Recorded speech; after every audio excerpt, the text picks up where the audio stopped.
Ladies and gentlemen, welcome to the BTB Movie Club podcast. My name is Matt Smith. We hope you enjoyed today's movie discussion. Thanks for listening. All right. Well, let's get rolling here. Welcome, everybody, to the BTB Movie Club podcast. My name is Tim Larson. I'm here with some friends. We didn't know if Hilty was going to make it, but Mike Hilty just joined on to the meeting. We're here to discuss movie number 198. Movie number 200 right around the corner. This is Raging Bull, picked by Matt Smith. I think I'm going to get this right this time. Directed by Martin Scorsese. This came out in 1980 and is mostly black and white. Highly acclaimed Raging Bull. Matt, take it away. The show is yours. Hilty, are you in Australia right now? That is correct. Wow. You are a trooper. That's a distance record for the movie club right now. It is currently 9 a.m. here, so hooray for that. It's 9 a.m. on What Monday. day? Monday? Okay. Monday. 9 a.m. on Monday, yeah. All right. That's awesome. That is awesome. Matt, take it away. Raging Bull. All right. Yeah, I picked Raging Bull. I'd never seen this. We are in the round of things we should have watched by now as a movie group, so I thought this would fit quite well. Martin Scorsese, Robert De Niro, Joe Pesci, et cetera, et cetera. So interested to hear what you guys have to think. I think I have some maybe odd opinions about this, maybe not. I don't know. We'll see. So I'm gonna go to Dan. Oh, okay. Yeah, this is I'm glad you picked this because this is the first time I've seen it.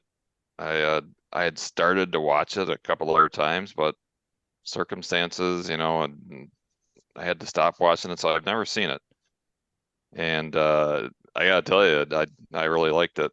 The one thing I noticed at first, when they were doing the fighting scenes, I go, they're not talking really about fighting, and it's later, no fighting strategy or anything like that. And then, it's later I realized it's more of a movie about his jealousy and his rage. I guess in and away from the ring. But yeah, almost all black and white. I was surprised by that. I wasn't expecting that. But I really didn't even notice it. I mean, the movie was almost over. I'm like, this whole thing's been black and white. I didn't realize that. So that was cool. Did you look into why it was black and white, Dan? I did not, no. Did anybody? Yeah. That's some cool stuff. So we'll get back to that later then. Go ahead. Sorry. Dan. Okay. All right. But yeah, I mean the scene towards the end when, he's beating his head against the wall in the prison cell, it just shows how messed up he really was. I looked this up actually, and he has something that Freud named the Madonna horror complex, where he sees women as ideal virgins, and then until they get, sullied by physical contact, after which time the woman becomes suspect to the man. So that was Freud's take on his personality. But yeah, I was interested to read that Pesci had quit acting. He didn't act for 4 years. And De Niro saw him in the last movie he was in, like 76, and decided he wanted him for his brother. So, I mean, the circumstances of that, I mean, him and Pesci going on to be a, great actor after he had quit acting. He wasn't, looking for any acting roles. He had given up until De Niro called him with this. So that's pretty incredible how that happened. But what else we got here? I'm sorry, didn't you send the video of his interview, Pesci's interview, talking about that to everybody? I don't know if I sent it to everybody. I did send it. It might have been to the wrong group or Okay. I was like, it's not really that amazing. Aaron sent the video out to everybody. Okay. well, and that's what I was gonna say. It was weird. Sorry. One, I didn't remember sending it to anybody. So, but almost as what life-changing as Pesci getting called to be in this role was like how that video just showed up, when we were going to be watching it. So, I mean, it's very similar to how his life was changed. And my life was changed by that video. But yeah, I don't know, Google listening to us or whatever, but that's happened a few times where pick a movie and then all of a sudden like these tidbits and then not because I've searched anything, but like tidbits like that video or whatever would show up on my phone. So I'm all for that. It helps out the conversation. I'm all for that. Spy on us all day long. Yeah. Give me information I want. I thought that was really cool the way he shot a lot of the scenes in slow motion. You can see, usually with Vicky, a lot with Vicky and De Niro. You could see him looking at her, the way he was looking at her. A lot of times like he really wanted to do harm to her. The only thing I didn't quite get was they were trying to pass her off as 15, and I don't, she seemed much more mature than 15. I don't know if that's the way she was in real life or not, but she was 18. The actress was 18. Right. Vicky was actually 15. Right. So yeah, I'm not sure if that's what they were trying to get at, but she was very mature for 15. Yeah, and De Niro went and put on a lot of weight, for the ending scenes where he's overweight and older. And you can see his shirt's like way too small in one scene, his belly's hanging out. Yep. But that was pretty funny. But couple little tidbits about Jake. He was actually 1-5 against Sugar Ray Robinson. He only beat him once in that one fight. And he lost to him 5 times. And I'd wondered this during the movie, so I had to look it up. I'm like, this was around early 40s. I'm like, why wasn't he in the military? And it turned out he had some ear operation when he was a kid. So he had a hearing problem in one of his ears. So they rejected him for military service. But I guess it's all right to go into a ring and get the crap beat out of you, but you can't serve in the military. But yeah, I guess that's it. Yeah, good movie. I liked it. Been wanting to see it for a long time, and finally got to. Good pick, Matt. Excellent. Yeah, the black and white. There's a couple things that float around. Tim, I'll let you follow up, but I know one thing they were trying to do is separate it from Rocky, which had come out not too much before this. And and Rocky also 2. There were like 5. Oh, that's right. Rocky and movies Rocky out. 2. Yeah, and there's a couple others. And then I know they didn't like the red gloves, right? The red gloves were given the camera problems and then just the blood, just how to get that to look right without. And do you guys know what they used for blood? Chocolate syrup. Yeah, chocolate syrup. Chocolate syrup. Did he think it would be too gory if it was in color with the blood? I think a little bit. I think just the color of it. They couldn't get it right. They had filmed and looked at it like test shots in color. They didn't like the red gloves with the red blood and it's a period piece too. For authenticity, like you just said, it's a period piece. They were going for, this is early 40s, and apparently the only colors they would have had for gloves would have been maroon or black, and that's not what they had available. And so they were like, this isn't going to be authentic. So that was, I think, the last reason to go over to black and white.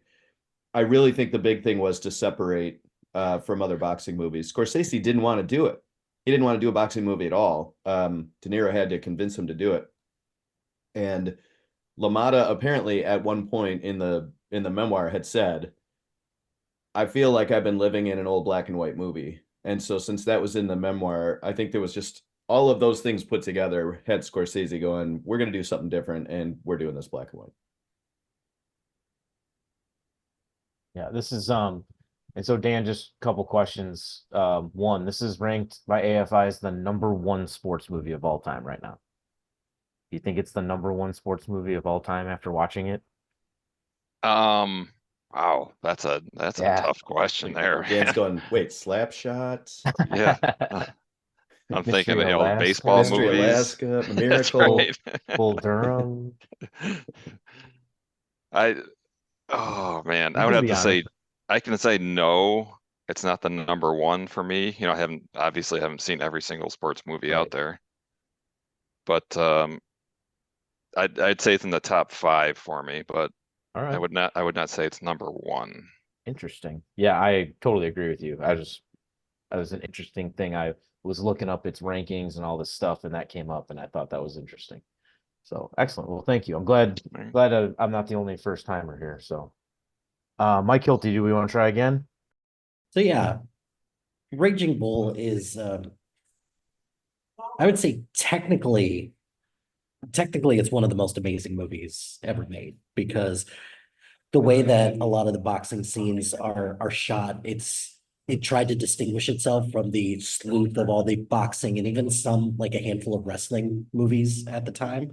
So like this is one of the first movies to actually shoot boxing scenes within the boxing ring instead of on the outside. It's what makes it feel maybe just a tad bit more realistic, but also a tad bit more voyeuristic because you're getting up close and personal with a lot of the blood and punches. So I think the use of like lighting and shadows and cinematography as well is really outstanding in this. And the editing is fantastic in this. This is from Scorsese's longtime collaborator for editing, who she's won 3 Oscars editing for him with this. And I think this was the first one that she won it for. So from a directing standpoint, Scorsese was kind of in a not a great time in his life. Um, the movie he made before this just bombed at the box office like the one that was released around this time, it bombed at the box office. He overdosed on coke, and like Tim said, Robert De Niro had to like convince him to, and he didn't just have to convince Scorsese, he had to convince the studio and just a lot of other people to make this movie, because the central problem with this movie is Jake LaMotta himself. Because Jake LaMotta is a pretty despicable human being. And some of the stuff that they don't get in this. And when you do a little bit more research and reading, it's like, oh, this guy is a pretty horrible human being. Um, which is interesting because I feel like Scorsese would be the perfect person to depict something like this, because he just gets how to make despicable people somewhat likable is not the word I'm trying to go for, but I think at minimum tolerable, because the original draft of this also didn't have the central story of this, which is the relationship between Jake and Joey, which I think that's how this humanizes Jake just like a little bit, is his relationship with Joey. And this is one for the ages for Joe Pesci to do this. Is just the first of many collaborations that he had with not only Scorsese but De Niro as well. So there's that. Robert De Niro, I think sometimes like we forget that Robert De Niro is a pretty incredible actor, because the stuff he's been in lately, he's just a shadow of himself. He's got some of the prestige stuff that he's got out there that he's made recently, like The Irishman is fine, I guess. And then he's got Killers of the Flower Moon, which he was great in. But other than that, he's doing parodies of himself, and that's really about it. But this run that he had in the 70s and early 80s with things like Taxi Driver and Godfather Part 2 and The Deer Hunter, and then capping it off with this, it's pretty incredible that somebody could have a run of movies like that because not very many people do nowadays. So, and De Niro was fantastic in this. He was really great.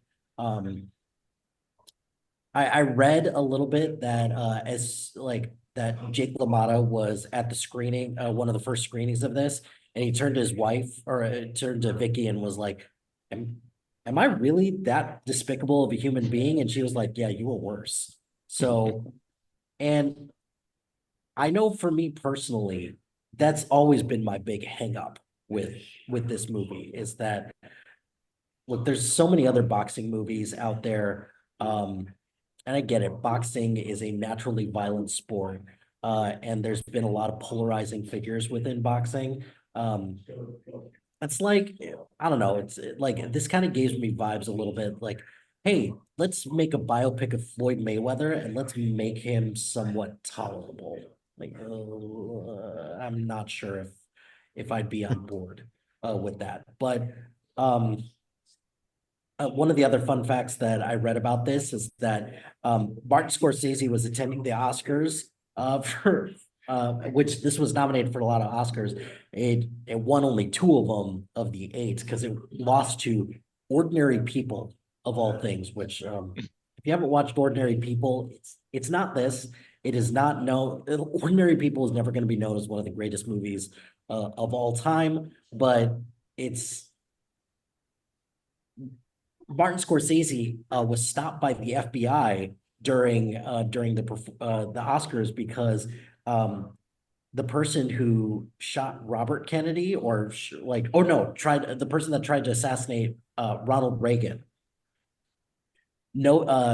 said that he was trying to impress Jodie Foster from her Taxi Driver performance.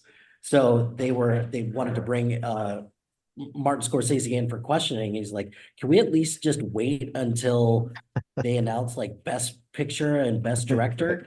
And the FBI agents were like, yeah, we asked already. Ordinary People won both. Let's go. That's kind of Jesus. that's such a jerk I never move heard that. by the Wow. by the FBI. But That's great. So I can just see them going, how do you know we're the FBI? Let's go. Yeah, exactly.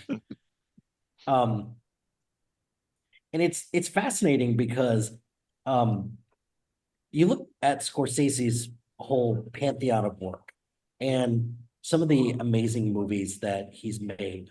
You look at all the ones that he could have won Best Director for, and to think that his first like actual Best Director Oscar was The Departed, feels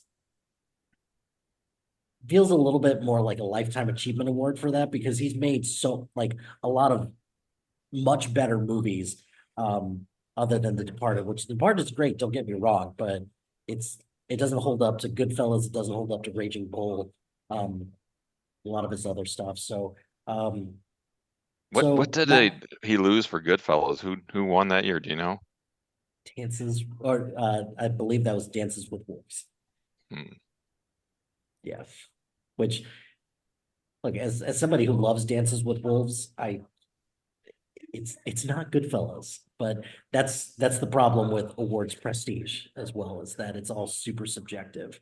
And then just last thing I'll note is that so normally a lot of times there's a lot of films that get released that they get selected for preservation with the National Film Institute, and this is one of the only ones that got it under 10 years from its release date.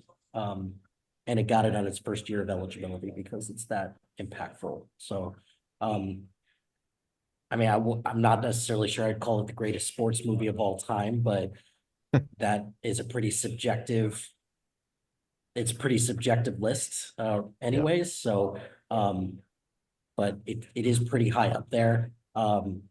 It's pretty hard, like just even calling it the greatest boxing movie out there because Rocky's out there too. So, and as someone who would probably put Rocky 4 above this. Yeah, I don't know. Wow. So I'm just kidding. unless Tim edits this out, and then I'm gonna get a whole lot of hate for this. So, I so must yeah, update you. that's overall, Matt, great pick for this one. Not my first time seeing it, but yeah, it's great pick. Great from a technical standpoint, from a script standpoint, from an acting standpoint. Again, just my big hang up is just with Jake LaMotta in general, Yeah. because you look at all the people within boxing that have like legendary stories, not just, got like figures like Muhammad Ali and people like that, and even just lesser known ones. They all are great boxers and at least okay people. And this is one where it's like, nope, you're pretty despicable. And this is, Yeah. I guess, where we have the separation of art from whatever. So I don't know. Yeah. That's a tough call, but yeah, that's always been my big hang up with this, but it doesn't change the fact that it's a great movie. So All right. Yeah, you mentioned the technical stuff. I did read that they changed frame speed for some of the boxing stuff manually. It was 24 frames per second, and then the guy when he went to the corner, he would increase it by ear to 48 Yeah. by ear. That's crazy to me. Wow. Yeah, the guy Mhm. running the camera. I guess he's a cinematographer. I didn't get that deep into it. I saw the name. I don't recognize it, but Mhm. so yeah, I think some of the love is for that. Kind of we talked about that when we talked about Citizen Rosebud, Kane. Citizen Kane. There we go. Rosebud. The Cool number Runnings. one. That's what Well, I was yeah, gonna say. but we talked about that when we talked about Citizen Kane, about how the love for that movie is probably mostly because of the technical aspects at the time were like insane for that era. And this is obviously in 1980, but and the boxing rings got bigger as he filmed later boxing scenes and all sorts of technical stuff. So yeah, for sure. Yeah, great. Thought I was going to ask you something else, but I guess not. So thank you, Mike. All right. Go to Aaron. All right, thanks, Matt. Wow. Might be the only one, but not gonna throw a bunch of love at it. I'm glad I watched it. Definitely had to, not only because Matt made me, but because it's a movie that I should have watched by now. Some of the things I saw while I was looking things up while I was watching it, didn't see the blurb about best sports movie ever. Well, AFI, the Okay. American Film Institute said it. Right. That anybody said it. Yeah. I don't know if I can agree with. But I also found several places that said it's considered the best movie of the 80s, the entire decade. And I'm like, no, I can't agree with that. It wouldn't even make the conversation for me. Didn't hate it. Let me ask you a question, Aaron. Do you mean as far as like just a movie watcher and your enjoyment of watching the movie, or from all of the technical aspects that are coming into this conversation? Are you I'll just get considering to that too, though? Okay. Because I guess we're already there. The story was fine. Like if I watched it, and so in 85 I would have been in 5th grade, but say I watched this in 89 in high school, I would have enjoyed it. It would have been cool. I would have told everybody I watched, this movie everybody's talking about. This class. I don't know if it was probably an instant classic. So it seems like people have been talking about it my whole life. Just never saw it. But as far as like editor winning, I think the only Academy Award won was for editing. De Niro, De Niro won. Oh, what did he win for? The best actor? Yes. That's what he did. He acted. He didn't write it. Well, he did a little bit though. He did. You can see the question mark on my face.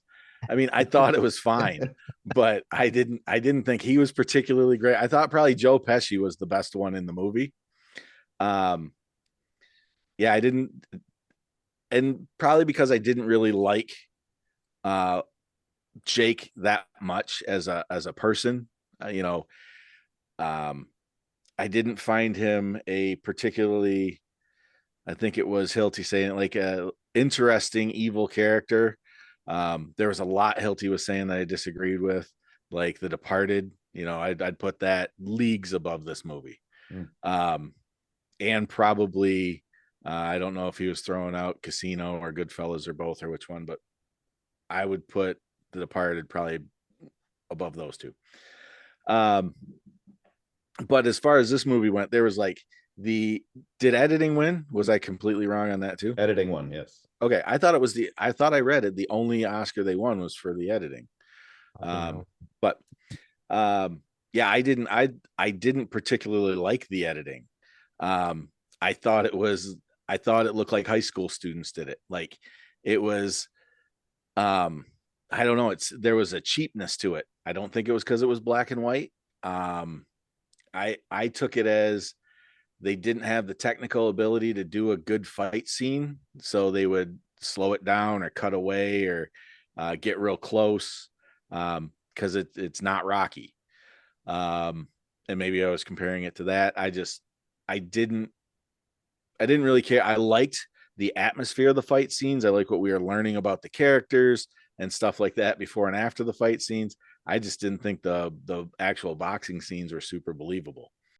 Some of the only stuff I wrote down was that De Niro was 37 when he made this movie, and I thought he was pretty good shape for being that old. LaMotta was actually would have been about 24, so he was portraying LaMotta at 24 when he was 37. De Niro actually trained for 2 years to be a boxer. He actually with tried- Jake, right? Yeah, With Jake with LaMotta, Jake. yeah. Yeah.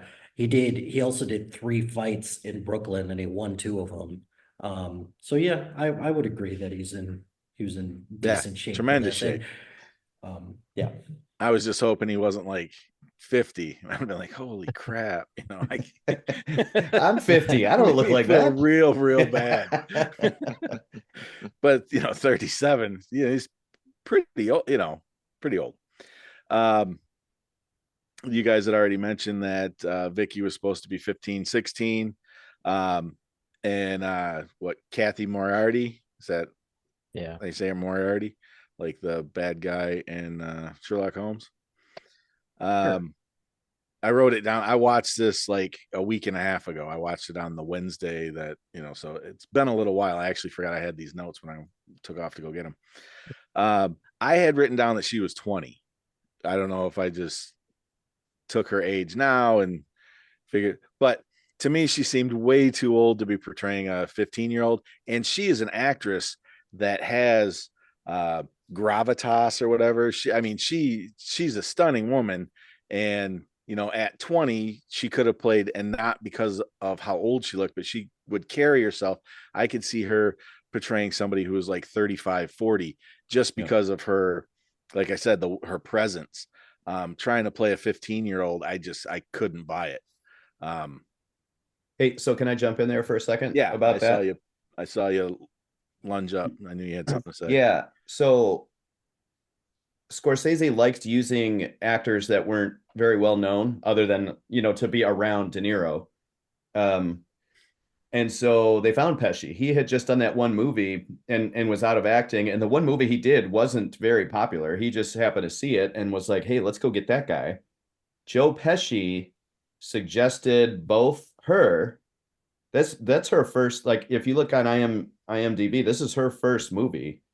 And then also Frank Vincent, who's been in all kinds of, like mob related movies and shows ever since then. Those guys were all brand new. They picked her specifically because she had like a raspy voice, and she had a larger than life sort of persona. Like they were like, she could play the character we need her to play.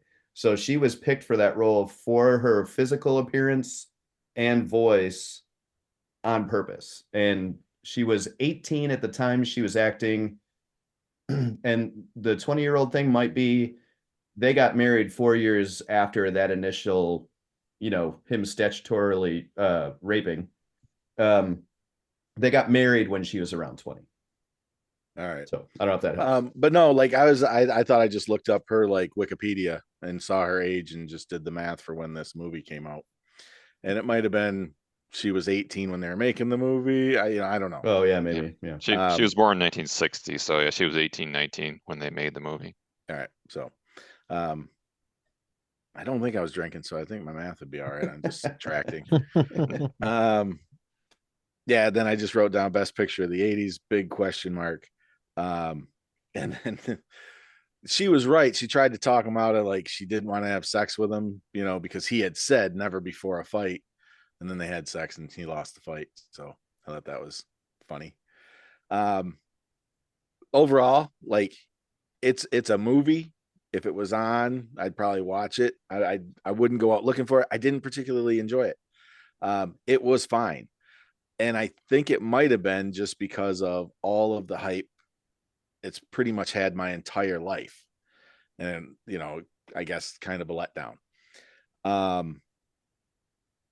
I kept forgetting that it was made in the 80s. So when you guys were talking about, the technical ability and this and that, and well, yeah, it's no Rosebud. Or Citizen Kane. I did the same thing. Yeah. And I picked that movie too. Because it was the 80s, they had, rudimentary CGI and like there was a lot of stuff going on. It wasn't like it was made in the 40s. I know it was portraying the 40s, but yeah, maybe if it was from the 40s, I'd have more respect for it. I don't know. But I had a really tough time thinking it was in the conversation of the best movies ever made, even of a specific decade. So super glad I watched it. Just, it's one I'm going to chalk up to as, not a fan or hot take or whatever. I don't know. So yeah, no, sorry, Matt. no, you don't have to be sorry. Not to give too much away, but I don't necessarily disagree with you, Aaron. You mentioned like expectations, right? Yeah. You hear nothing but glowing things about this movie, and then you watch it and you're kind of like, all right. And to Hilty's point, they don't give him much of they don't give you much to root for. Right. And you guys had already pretty much covered that he's terrible. Right. He's so just, I think, and he's got a screw loose too. Whether it's the Freud syndrome or what, he's got this jealousy thing that, he has no, he knows it's ruining his life and he has no ambition to try to fix it about himself. right. He doesn't care. He's going to let this thing trip him up every 4 years or whatever. And he has multiple chances in this movie to be a redemption story, and he just pisses all over it every time. Every time you think he's gonna, don't do it, Jake, and then he does it. So I guess my question for you, Aaron, you're a hockey guy. Do you think if this movie's made about Jake LaMotta later, that maybe the focus is more on, hey, this guy got his brain pounded in over and over again. Maybe some of his issues were, brain injury related, CTE, whatever, because it's such a big deal now about boxers and football players and even soccer players. Do you think somebody would deep dive into this and try to figure out? That could be a way they want, like it would totally make it slightly more fiction. In the little bit of research I didn't know it was based on a true guy who, I don't know if it was an autobiography or just a biography on him. But if they wanted to, hey, for audiences, we got to have a silver lining ending. Maybe they could go that route, but like I said, it'd be total fiction. And it would be hard because to me, the way this one starts, showing his young career, he was just mowing through people. He wasn't getting hit that much at all. Yeah. He was just murdering people in his weight class. And the champ was ducking him. But as I guess they could go that route. But at that point, just make up a better boxing story, or use a similar story, but have a slightly more likable character. Like I said, it would be fiction because it wouldn't be him, because I've never seen any of his, like when the movie came out or him asking his wife, am I that big of a piece of shit? And because I don't know if he's still alive, but I don't think anything has ever changed about him, from Right. the 40s to the 90s or however long he made it. Yeah. But Hmm. I mean, they could make a similar movie, but like I said, and maybe in those last few years he had some big coming to Jesus, but he was married more times than just the two, right? He's Wasn't he 7. married? 7, Yeah. Yeah. 7 So I thought I times. I was going to say 5 and I'm like, I'm going to over exaggerate that. So 7. So yeah, he never got his shit together. I don't see a silver lining for this guy. So one of the things that I did read is that a lot of his rage issues does stem from his hearing issues. Yes. Because it was mentioned before that he had hearing issues. And I think I read that in one ear he had like 30% hearing, and one ear he had 70% hearing. So a lot of his rage came from that because he couldn't understand people and people couldn't understand him sometimes. So Now that that's angle, that's probably a decent angle they could use to make Matt's movie, Yeah. It would be a Yeah. reason without the head injury, so Yeah. I mean that would make sense then. So yeah, now I could kind of see it. Yeah. All right. Brian, go to you next. First time seeing the movie, hadn't seen it before, and I did not enjoy it either. This was a whiny guy who doesn't deserve a movie to be made about him. He's so insecure. Every girl, first off, I didn't know if he was married to Irma, the person who was making his steak that fucked it up and all that. I don't know if he's married to her or not, but if he was, he basically meets this girl, cheats on his wife, and all of a sudden is with this 15-year-old girl, marries her at 20, and then is worried she's fucking everybody else when he cheated to get her. I mean, it's like, hey, um, not a good, the girl's not good, or just young and influenced, however you want to look at it. Um, the idea of this kind of reminded me of, we talked about it during The Godfather, the series The Offer. It's written by the guy who they're talking about who produced The Godfather. So it makes him look really good.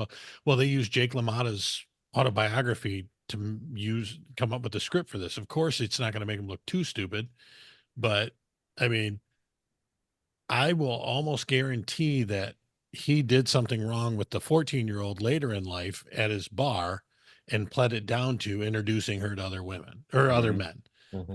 So guy's a piece of shit. He's stupid, but yeah, he had a mandible surgery when he was a kid that had to do with his hearing. That wouldn't let him go in the military, like Dan said. I don't know if that also, because they always say with people, boxing, MMA, and all that, they got the spot you just on the jaw, the knockout spot, and maybe that affected his when the surgery. So that's why he could take all those punches and all the punishment that he did.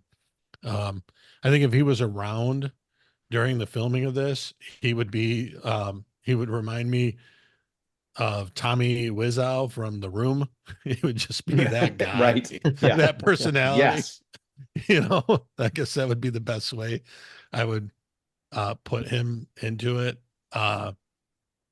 It was, and yeah, De Niro putting on the weight, what he did for the part, he absolutely deserves an Academy Award.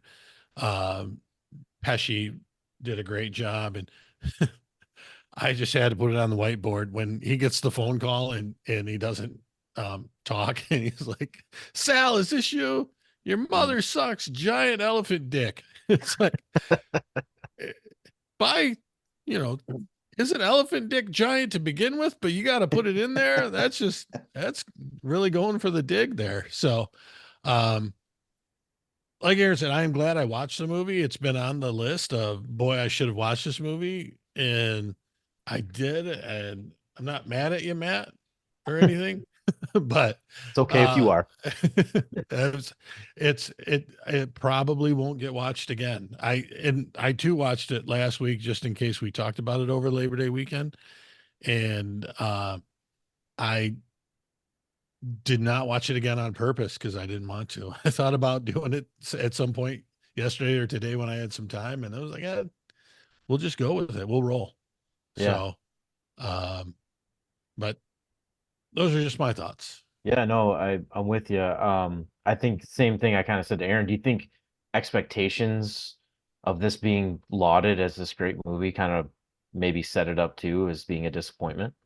No, I do see some greatness in the movie. I just don't, the character itself, I didn't give Yeah. a shit about. So when that happens to me in a movie, it's just like, I didn't care if Jake LaMotta did anything. I didn't, Yeah. Pesci had the most redeeming character, I think, in the movie. You know, he was, but I do think he fucked his brother's wife too. So That's what I was gonna like. Are we in agreement? Maybe 'Cause, not like, so. was she lying to Jake when she said it, or I Yeah. believe her? I believe that she was banging. Oh, I didn't. I I don't know didn't if either, but he never really said no. He never he said just said, I'm no. not going to answer. Oh, right. Because Yeah. you would know if I that's- was lying to you. Yeah. I absolutely think he did. But he also, like, he didn't, when he was talking about Sally, he was like, did he fuck her before? It's like, he's not even asking, like, is he doing it now? Yeah, Right. that And was Tuesday. And I was kind of thinking the same thing he was going with Pesci, because Pesci said he took her on a date. Well, the brother took her out on a date. So, you know, or was he accusing her of cheating on him all this time? And Mhm. I didn't know where the question was going, but just to go over and beat the shit out of him in front of his family like he did, it's just, And and then knock her out too. right. It's insane. And interesting about that scene, Scorsese didn't tell Pesci he was going to go after him. He didn't tell him that it was Oh, a just to cheating, get that reaction out of just him. to get Oh. the reaction out of him. Yeah. Ooh. Can Yeah, you I just imagine? I'd be scared. Like hell yeah. Yeah. in shape De Niro just coming at me. And I don't think like De Niro's not tall, but you know, No. with the size of Pesci, you know, he's Yeah. still a Yeah. beast compared to him. Everybody's tall at Pesci. Right. Yeah.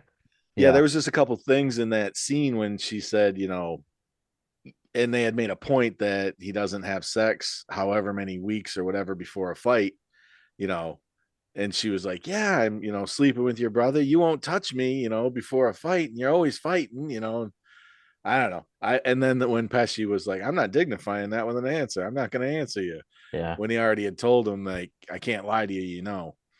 I totally believe that she was, and it was in the autobiography. It's his best friend, right? It's not his brother. Oh, I don't know because Yeah, the brother sued. The well, brother because I don't think the character's sued based for- on him. Oh, maybe. Scorsese just Yeah, changed so it to his brother to make it. somebody is- mentioned it. Hilty, the brother wasn't in the original script either because he's not in the book at all. Right. his brother's older than him, actually. Yeah. So that Pesci's character was supposed to be his best friend that all this happened with. You know, they had a falling out and got back to, you know, tried to make amends later on.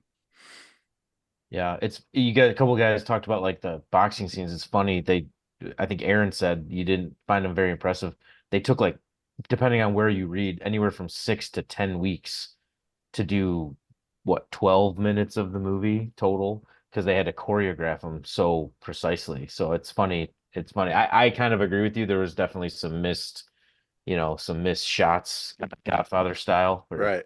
the fist goes but doesn't connect. It's funny. All right, Tim, bring us home, buddy.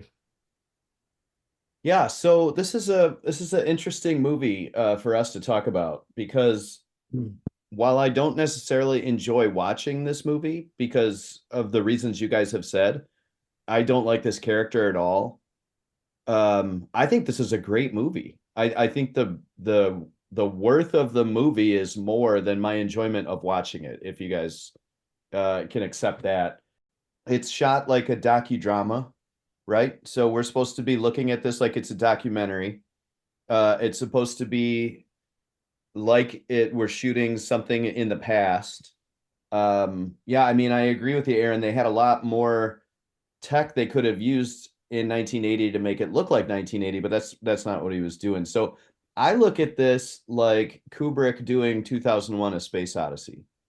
Like he was like, I'm gonna do a space movie, but then shit's gonna get real weird, like I'm not gonna do like a normal, he wasn't gonna do Star Wars. Kubrick just wasn't gonna do that. He was gonna do something that was really weird and had his own motives for what he wanted the audience to take away from it. And that's what I think Scorsese wanted out of this. I'm not gonna do just a boxing movie.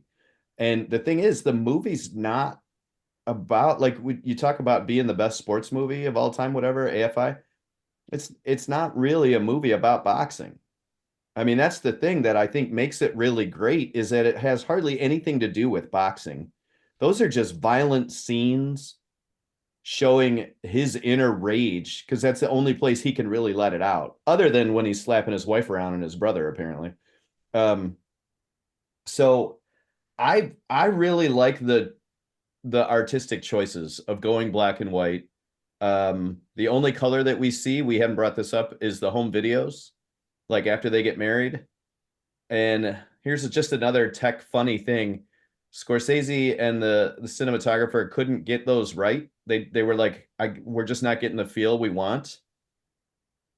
And so they went with their instinct, which was to hand the camera over to the Teamsters guys that were on set, and they took the movie, so it made it look like somebody's uncle took the movie because they were too good at it and they didn't get the authentic feel they wanted, which I think is cool. I thought that was a cool story for sure.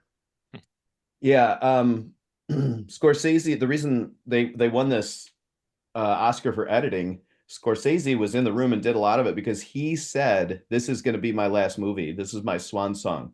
I'm done. I'm not doing another movie after this, which turned out to be a total lie. But I mean, he was down and out. He had just OD'd, and he kind of related to the Jake LaMotta character because of what he'd been doing with his life, just trashing his own life. He's like, I'm gonna do this one movie and that's it.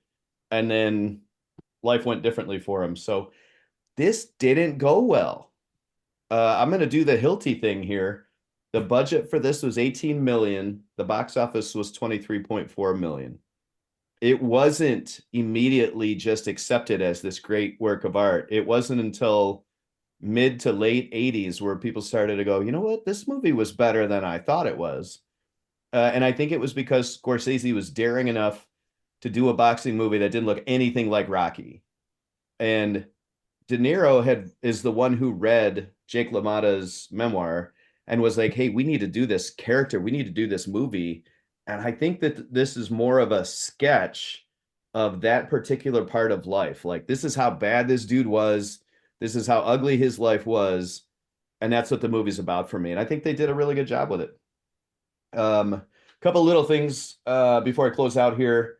Again, I didn't like the character at all. I didn't like any of the characters. Pesci comes closest, but I did like watching the movie as an overall thing. The sound, the punches are pretty prevalent. Audio, you can hear them pretty good. Mm-hmm. Those were smashing melons and tomatoes. That's what that sound came from. And the light bulb pops, there was a one and done light bulb back in the day. Those were actual gunshots that they recorded and then muffled to turn into light bulb flashes. And the guy who was in charge of that's name was Frank Warner. And he was so protective of it, he destroyed the audio tapes so nobody else would ever get them and use them. Like, that's the kind of level that they were going to like the editing thing to put this whole thing together. So I did think the Joey scene beating up Tommy was odd. It struck me funny. Like, there's a point where he's being such a brother to Jake, who he knows is crazy, that he's willing to beat up the mafia guy and call him out for hitting on his brother's wife. Nah, that's because he was sleeping with her. That's why he got so pissed off. I agree. Yeah. I don't buy that, but I see why you would say that, though. With that first of many Pesci going off the handle scenes, was that what started it all? Yeah, seriously. Um, On that guy. I mean, that's the guy he stabs Right. with the pen, and Yeah. yeah. Yeah. De Niro read this while he was filming Godfather Part 2, which is, I think, pretty interesting. For our recent history of watching movies, there's a kind of a connection there. Even though we didn't watch Godfather 2, we got Godfather 1, but you get what I'm saying. So for me, I think this is more artsy than sort of sit back and watch and enjoy. And I appreciate it for what it is along those lines. So that's why I like it. Best sports movie, that one's hard. That's a bit of a leap. Best movie in the 80s, that's a bit of a leap. But I get why people give it the accolades. I'll just sort of leave it at that. So glad I haven't seen this before, start to finish, and I'm really glad that I did. Another check on the checklist. So thanks for that, Matt. Yeah. Do you remember the actual Godfather in-universe connection to this? We kind of talked about it when we talked about Godfather.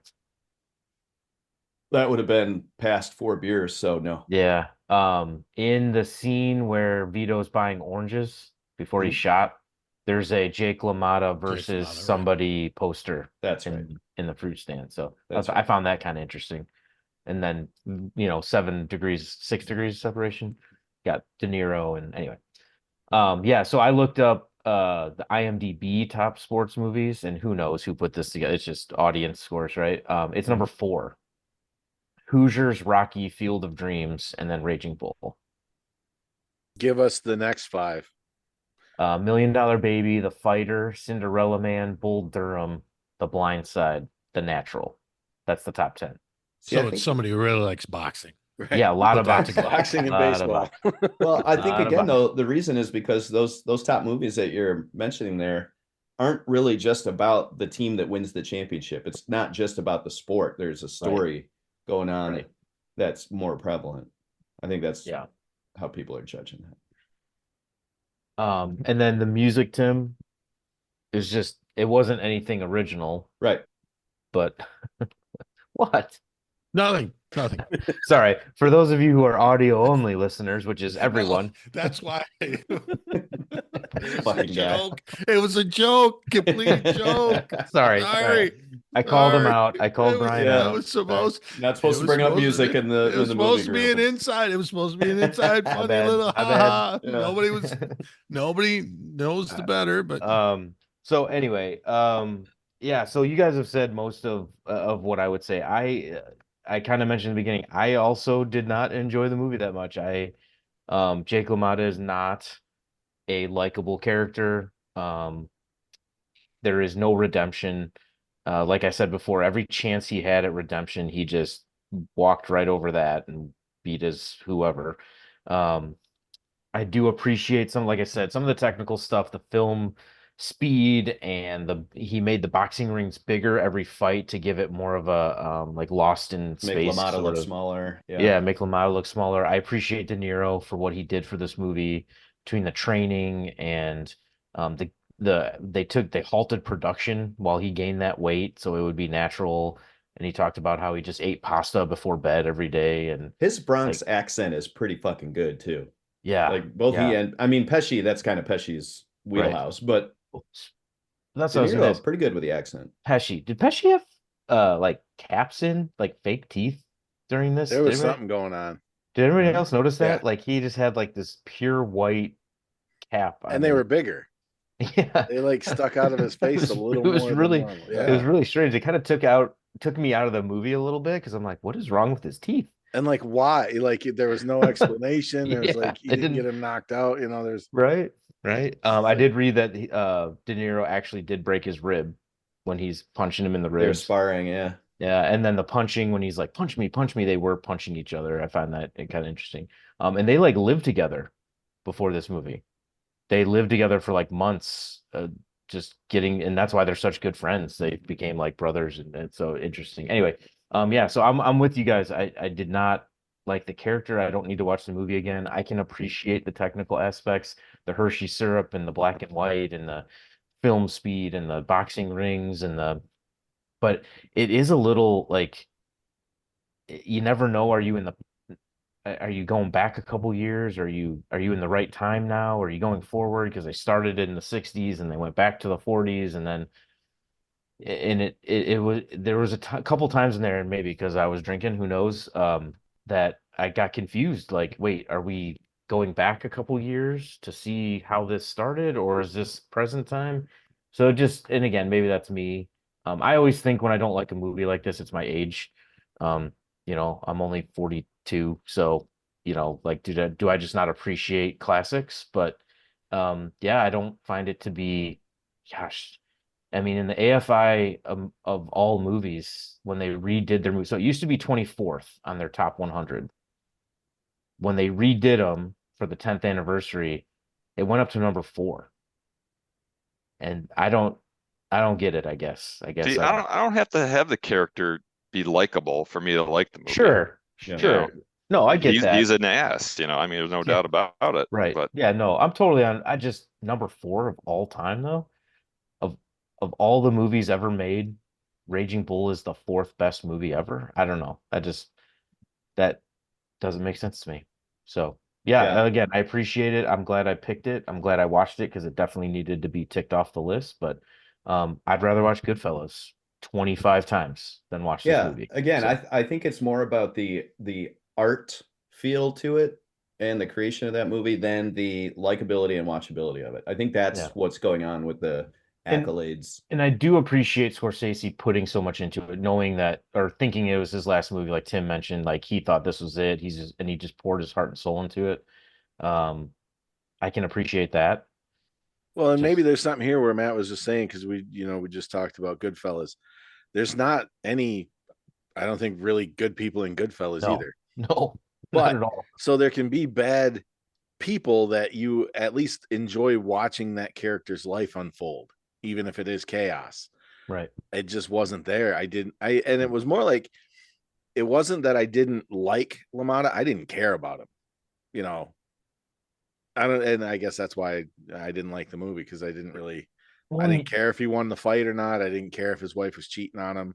I didn't care if his brother was sleeping with her, you know. It's usually in movies where, to Dan's point, like you don't have to like the character, but there's usually like one redeeming quality about the person, right? Like movie making in general, they try to give them something for you to be empathetic or sympathetic to. And I don't think they did. Like you messed up over and over and over and over again, and you have nobody to blame but yourself. Like I don't feel bad for you at all. So that's where my sort of like, eh, like yeah, you can not be a good dude, and we can enjoy watching the movie, but usually there's some redeeming quality about him. It just wasn't. So That's it's why tough. De Niro wanted to play him so bad. He's like, I fucking love this character. Yeah, Gotta right. play this guy. Yeah. And then the on the waterfront stuff in connection with Brando, and then they both played Vito, and it's just there's some cool connections and 6 degrees of separation, like I said before. But yeah, so I'm glad I checked it off the list. But I appreciate you guys watching it and giving your take. So All right. That's a wrap on movie number 198. And Brian is up to give us a pick for movie number 199. Aaron will drop the bomb next week for what movie number 200 will be. Brian, what are we watching this week? This has been a very stressful pick for me. I've been all over the place. I've been making lists. Kind of wanted to do and some of the other guys have jumped in and picked movies they haven't seen before that have been on the list, and I respect that. And I, whew, Are you making it right now? Like, are you looking like at I'm 5 looking at names? I've got three. AI I is got helping him three. out, making his pick. Co-pilot's my friend. I, I see, I've got two that I haven't seen. I've got one that I've seen, but I think I'm surprised we haven't picked it yet. And I've wanted to pick it in the past. So you know what? I'm going to go with that one, even though I've seen it. We're going to go with Fight Club. Fight Club. Fight Club. I won't give away both of them, but the other one, the I haven't seen that I wanted to pick was Blade Runner. I've never seen original? Blade Runner. The original or the Yeah. recent one? No, the original. I've never seen Blade Runner. Ooh, So that's a tough watch. In It's- 2024, the original Blade Runner is a tough watch. then I'm glad I didn't pick it. Yeah. You know. Fight So Club's yes, good. Fight Club Fight- will be Fight- our pick. Okay, great. I'll see you guys Bye. next week. Bye, Be Dan. easy. Bye, Dan. Ninja dust. He was squirming. He was squirming in that chair. He does know he can have the TV on somewhere else in the house. He doesn't have to. Just pick number 3, Brian. Just pick number 3, whatever number 3 is. Just say the name. I drew it out a little longer on purpose, folks. Yeah. Hmm. He held a good poker face there. Hmm. He did.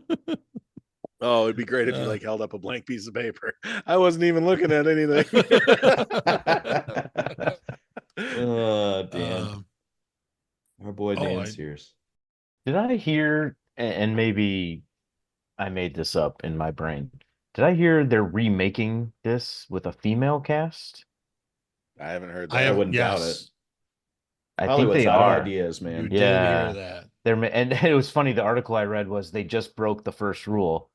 They told us about Fight Club. I was like, that's good. Whoever Yeah. wrote that, that's good. Yeah. Give them props.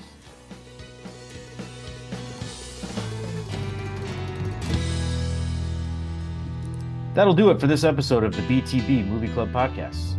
Thank you as always for listening. We know we enjoyed ourselves. We hope you did too. Have yourself a great week. We are partnered with the SPDM Crew Podcasting Network.